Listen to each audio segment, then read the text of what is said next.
MIM के नेता वारिस Pathan Mumbai north central या साउथ मुंबई से लोकसभा चुनाव लड़ सकते हैं। वारिस पठान लड़ सकते हैं मुंबई से लोकसभा चुनाव। AIMIM leader Mumbai north central से लड़ सकते हैं चुनाव वारिस पठान। तो बड़ी खबर यहां पर आपको बता रहे हैं एआईएमआईएम से जुड़ी हुई।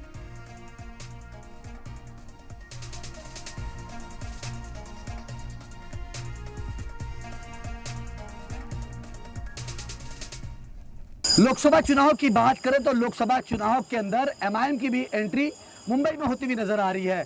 अगर मुंबई की बात करें तो दक्षिण मुंबई और मुंबई नॉर्थ वेस्ट से, जहां से वर्षा गायकवाड चुनाव लड़ रही है, और यहां से महाविकास अघाड़ी की बात करें तो अरविंद सावंत जो है वो चुनाव लड़ रहे हैं।